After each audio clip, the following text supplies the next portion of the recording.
Hello दोस्तों, welcome to my channel. Dhruv Rathee का नया वीडियो आया है। इससे पहले जब चंद्रयान चांद पर पहुंचा था तब भी ध्रुव राठी का एक वीडियो आया था। वो काफ़ी इंटरेस्टिंग था और उसमें बहुत सारी बातें थी जो मतलब अपन लोगों को पता नहीं थी, तो उसमें काफ़ी नॉलेजेबल चीज़ें देखने को मिली थी। अब इसरो का एक और दूसरा नया प्रोजेक्ट है जो चांद की बजाय दूसरी चीज़ से रिलेटेड है। जो अपन वीडियो देखेंगे तो अपन को पता लगेगा वो किस चीज़ से रिलेटेड है। तो ज़्यादा देरी ना करते हुए दोस्तों इस वीडियो को शुरू करते हैं। L1 mission.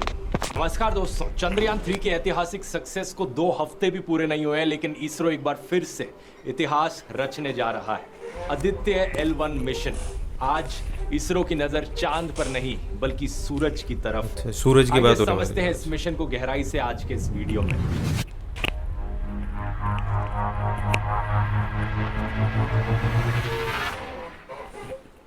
Aditya L1 India का पहला मिशन है जो स्पेसिफिकली सूरज को स्टडी करेगा। लेकिन जैसे चंद्रयान चांद पर लैंड किया था, वैसे आदित्य सूरज पर लैंड नहीं करेगा बल्कि दूर से ही सूरज को जांचेगा। इनफैक्ट ये स्पेसक्राफ्ट धरती के ज्यादा करीब होगा सूरज से मिशन के दौरान। स्पेसिफिकली कहा जाए, लॉन्च होने के बाद ये धरती से 15 लाख किलोमीटर दूर जाकर लगरांज पॉइंट L1 के अराउंड एक हेलो ऑर्बिट में घूमेगा। उस पॉइंट तक पहुंचने में इसे लॉन्च से करीब 4 महीने का समय लगेगा और एक बार वहां पहुंच गया तो 5 साल तक ये वहीं रहकर सूरज को ऑब्जर्व करेगा। इसलिए सिर्फ एक स्पेसक्राफ्ट नहीं बल्कि एक स्पेस ऑब्जर्वेटरी भी है। अब सबसे पहला सवाल आपके मन में यहां पर आएगा कि आखिर ये लगरांज पॉइंट क्या होता है। लगरांज पॉइंट्स दोस्तों वो अनोखे पॉइंट्स हैं स्पेस में जहां पर 2 सेलेस्टियल बॉडीज का ग्रेविटेशनल फोर्स बैलेंस आउट करता है। सूरज और धरती को अगर हम यहां कंसीडर करें तो 5 लगरांज पॉइंट्स बनते हैं। स्क्रीन पर आप देख सकते हैं कि ये 5 लगरांज पॉइंट्स कहां पर लाए करते हैं। ये वो पॉइंट्स हैं जहां पर अगर हम कोई स्पेसक्राफ्ट भेजेंगे तो स्पेसक्राफ्ट का ऑर्बिटल मोशन, सेंट्रीफ्यूगल फोर्स धरती और सूरज के ग्रेविटेशनल फोर्सेस से कैंसिल आउट कर जाएगा। इसका फायदा क्या हुआ? हमें स्टेबिलिटी मिलती है। जो भी स्पेसक्राफ्ट हम लगरांज पॉइंट पर भेजेंगे, हमें ऑलमोस्ट कोई एफर्ट नहीं करना पड़ेगा उस स्पेसक्राफ्ट को उस पॉइंट पर बनाए रखने के लिए। स्पेसक्राफ्ट का फ्यूल बचेगा और वो स्पेसक्राफ्ट धरती की सन के अराउंड रेवोल्यूशन के साथ साथ गोल गोल घूमता रहेगा। इससे ज्यादा लंबे मिशंस भी किए जा सकते हैं। दूसरा फायदा है कंटिन्यूस ऑब्जर्वेशन। लगरांज 1 यानी L1 पॉइंट का अगर हम एग्जांपल ले, यहां पर जो भी चीज हम वहां L1 पॉइंट पर भेजेंगे वो कंटिन्यूसली ऐसी पोजीशन में रहेगी जहां से धरती और सूरज दोनों को देखा जा सके और कभी भी एक दूसरे की शैडो में सूरज या धरती छुपेंगे नहीं। खुद ही सोचकर देखो, जब हम किसी स्पेसक्राफ्ट को लूनर ऑर्बिट में भेजते हैं, जैसे चंद्रयान को भेजा था, या फिर अर्थ के ऑर्बिट में भेजते हैं, चांद के अराउंड गोल गोल घूमने से धरती बीच बीच में छुप जाती है। ऐसे ही धरती के अराउंड गोल गोल घूमने से भी सूरज छुप जाएगा। इसलिए लगरांज पॉइंट्स इतने जरूरी हैं और आदित्य L1 को L1 पोजीशन पर प्लेस किया जाएगा। यहीं से ही इसका नाम आया है आदित्य L1। इससे पहले भी जो बाकी और स्पेस एजेंसीज ने सोलर ऑब्जर्वेटरीज भेजी हैं उन्हें L1 पर प्लेस किया गया है, जैसे कि सोलर एंड हीलियोस्फेरिक ऑब्जर्वेटरी, शॉर्ट में सोहो। ये एक जॉइंट मिशन था नासा और यूरोपियन स्पेस एजेंसी का। L1 और L2 सबसे इंपॉर्टेंट लगरांज पॉइंट्स हैं क्योंकि वो धरती के सबसे करीब हैं। जो famous James Webb space telescope है उसे L2 पॉइंट पर प्लेस किया गया है। गेस कर सकते हो क्या कारण है? इसकी बात मैंने जेम्स वेब स्पेस टेलीस्कोप वाले वीडियो में भी करी थी। L2 पॉइंट पर धरती सूरज को छुपा कर रखेगी अपने पीछे, और क्योंकि इस टेलीस्कोप को लाइट ईयर्स दूर देखना है यूनिवर्स की गहराइयों में, सूरज की रोशनी को छुपाना जरूरी है ताकि कोई इंटरफेरेंस ना आ सके। इसलिए L2 पॉइंट यहाँ चुना गया। लेकिन आदित्य L1 पर वापस आए तो सूरज के बारे में क्या स्टडी करेगा ये समझने के लिए पहले हमें सूरज के बारे में थोड़ा जानना पड़ेगा। हमारे सोलर सिस्टम का सन, इसका डायमीटर करीब 109 गुना ज्यादा बड़ा है धरती के डायमीटर से। वजन में ये 3,33,000 गुना ज्यादा भारी है धरती के कंपैरिजन में। और अगर आपको विजुअलाइज करना है सूरज के साइज को धरती के साइज के कंपैरिजन में, तो इस एनिमेशन को आप देख सकते हो। 1.3 मिलियन अर्थ्स एक सन के अंदर फिट हो सकती हैं। जैसे धरती के अंदर अलग अलग लेयर्स होती हैं, कोर, मैंटल, क्रस्ट, ऐसे ही सन के अंदर भी अलग अलग लेयर्स होती हैं। सबसे अंदर सूरज के भी एक कोर मौजूद है। इस कोर के अंदर न्यूक्लियर फ्यूजन के रिएक्शंस होते हैं जहां पर हाइड्रोजन और हीलियम गैसेस को एनर्जी में कन्वर्ट किया जाता है। इसी एनर्जी से सनलाइट पैदा होती है और गर्मी निकलती है जो हमें धरती पर भी महसूस होती है। कोर का टेम्परेचर 15 मिलियन डिग्री सेल्सियस तक जा सकता है। इसके एकदम बाहर है रेडिएटिव जोन। 70% सन का रेडियस रेडिएटिव जोन से बनता है। फिर आती है कन्वेक्टिव जोन, अप्रोक्सीमेटली 30% सन का रेडियस। यहाँ एनर्जी ट्रांसफर कन्वेक्शन के थ्रू होता है, इसलिए इसको ये नाम दिया गया है। इसके बाद आता है सन का सरफेस, जिसे हमने नाम दिया है फोटोस्फीयर। इवन दो हम इसे सरफेस कहते हैं, लेकिन असलियत में सन का कोई वैसा सरफेस नहीं होता जैसे धरती का सरफेस होता है, क्योंकि वहां सिर्फ गर्म गैसेस और प्लाज्मा मौजूद है। तो इसे सूरज की एटमॉस्फेयर की लोएस्ट लेयर भी कहा जाता है। यहाँ पर तापमान काफी हद तक ठंडा।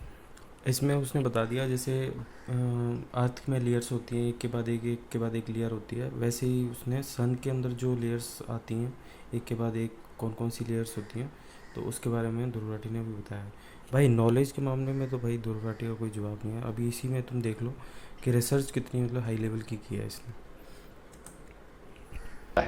यहाँ पर तापमान काफी हद तक ठंडा हो जाता है, 5500 डिग्री सेल्सियस। इसके ऊपर आती है क्रोमोस्फेयर की लेयर, जहां पर तापमान बढ़ने लगता है। 6000 डिग्री सेल्सियस से शुरू होता है और ऊपर तक पहुंचते पहुंचते 20000 डिग्री सेल्सियस हो जाता है। फिर एक पतली सी लेयर है ट्रांजिशन रीजन नाम से, और उसके बाद सन की सबसे आउटर मोस्ट लेयर आती है जिसे कोरोना कहा जाता है। इस वाले कोरोना का उस कोरोना वायरस से कुछ भी लेना देना नहीं है। कोरोना की लेयर में बहुत गर्म प्लाज्मा मौजूद होता है, 1 to 3 मिलियन डिग्री सेल्सियस। एक सवाल यहाँ आपके मन में आएगा कि आखिर क्या कारण कि सन का कोर इतना गर्म है लेकिन सरफेस ठंडा हो जाता है और फिर कोरोना वाली लेयर फिर से इतनी गर्म हो जाती है। आगे बढ़ने से पहले मैं आप सबकी तारीफ करना चाहूंगा कि आप अपना टाइम ऐसे एजुकेशनल वीडियोस देखने में लगा रहे हैं, क्योंकि सोशल मीडिया पर टाइम वेस्ट करने के हजारों तरीके हैं, लेकिन ऐसे वीडियोस से आपकी नॉलेज बढ़ती है। ये आपके टाइम का सही इन्वेस्टमेंट है। ऐसे ही अगर आप अपने टाइम को बेहतर मैनेज करने की अल्टीमेट टेक्निक सीखना चाहते हैं मुझसे, तो मेरे टाइम मैनेजमेंट कोर्स को ज्वाइन करके देखिए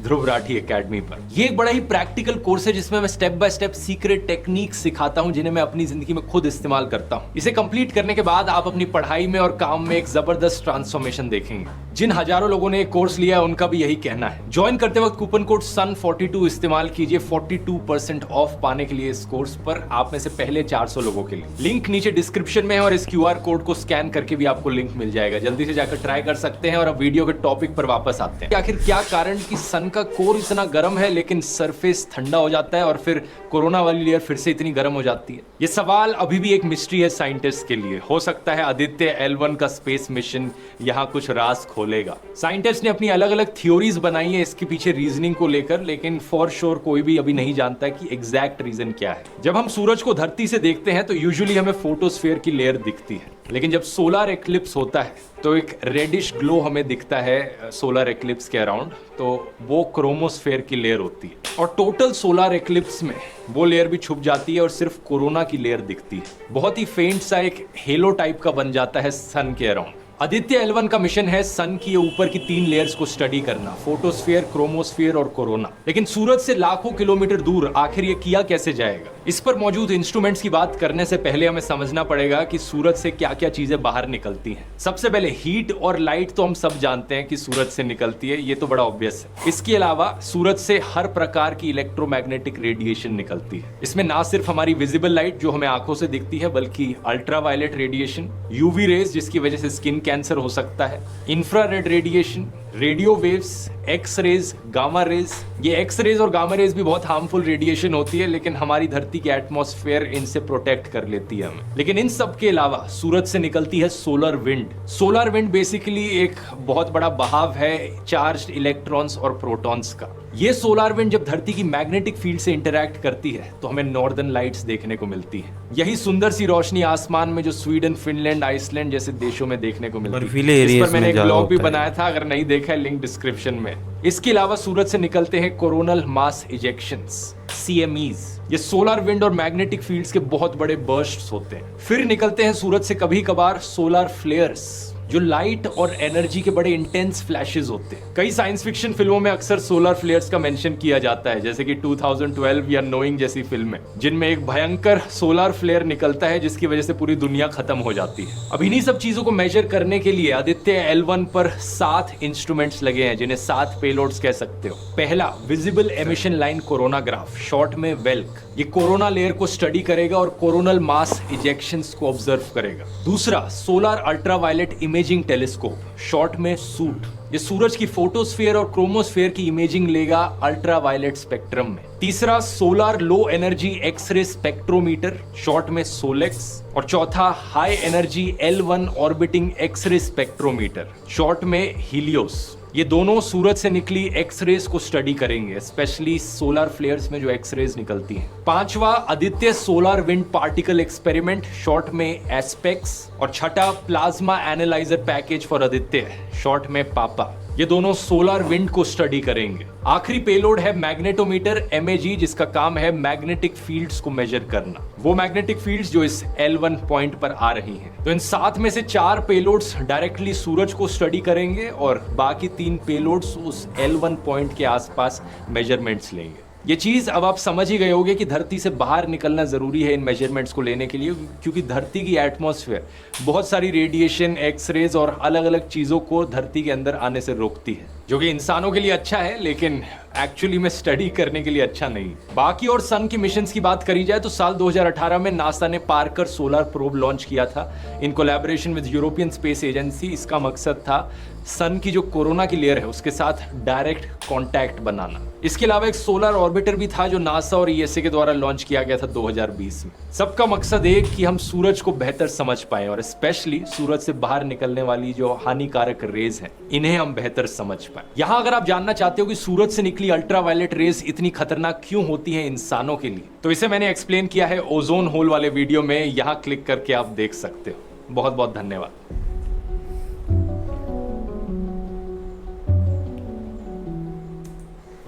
तो वीडियो बहुत ही ज़बरदस्त था। तो इसमें जो मिशन था वो इसरो का जो मिशन है वो ध्रुव राठी बता रहे हैं कि जो मिशन है, मतलब इसने पूरा डिटेल में बताया है। तो मेरे को तो यही समझ में आया कि जो पहला जो अभी इसरो ने किया है वो चांद के लिए था। अभी जो ये जो जा रहा है ये जा रहा है सूरज पर सूरज के मतलब आसपास रहकर ये उसको एनालाइज करेगा। ध्रुव राठी ने काफ़ी डिटेल में बताया कि इसरो का ये अगला जो प्रोजेक्ट है, जो पहले था जो चंद्रयान के लिए उन्होंने किया, वो काफ़ी सक्सेसफुल हुआ है और उसको काफ़ी अप्रिशिएट भी किया जा रहा है। कुछ लोगों को बुरा भी लग रहा है, कुछ को जली। मैंने कुछ मीडिया इंटरव्यू देखे, ब्रिटेन का था, पता नहीं कहाँ का था, कहीं का एक पत्रकार था जिसको बहुत बुरी लगी थी ये बात, तो उल्ट पुल्ट बोल रहा था इसके बारे में। तो आप इतना सक्सेसफुल होते हैं तो किसी न किसी को तो बुरा लगेगा ही। तो इसमें इस प्रोजेक्ट के बारे में जो ध्रुव राठी ने बताया है वो बताया है कि जो सूरज है उसके पास रहकर जो जाएगा, जो स्पेस क्राफ्ट वो रहकर रीडिंग्स वगैरह लेगा और चीज़ों को एनालाइज करने की कोशिश करेगा। इससे पहले नासा ने भी कई प्रोजेक्ट किए हैं, इसके बारे में भी ध्रुव राठी ने इस वीडियो में लास्ट में कुछ थोड़ा सा बताया है। पर ये भाई इसरो के लिए बहुत बड़ी बात है और इंडिया के लिए बहुत बड़ी बात है कि इंडियन साइंटिस्ट कितनी बड़ी बड़ी चीज़ें कर रहे हैं और सक्सेसफुली कर पा रहे हैं उनको, जो बड़े बड़े लोग नहीं कर पाए, बड़ी बड़ी कंट्रीज़ नहीं कर पा रही। नासा और वो कंपनी, मतलब कि नासा होगी या फिर और भी जो स्पेस एजेंसियां हैं उनको मतलब कि सक्सेसफुल होने में टाइम लगा है।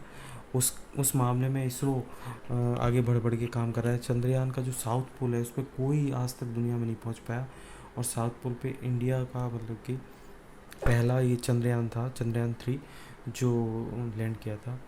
तो ये बहुत बड़ी बात है अपने आप में। तो दोस्तों ठीक है, तो ये वीडियो था। आपको ये वीडियो कैसा लगा? अगर वीडियो आपको अच्छा लगा हो तो इसको शेयर कीजिए और लाइक सब्सक्राइब करना ना भूलें। अगले वीडियो में दोस्तों मिलेंगे।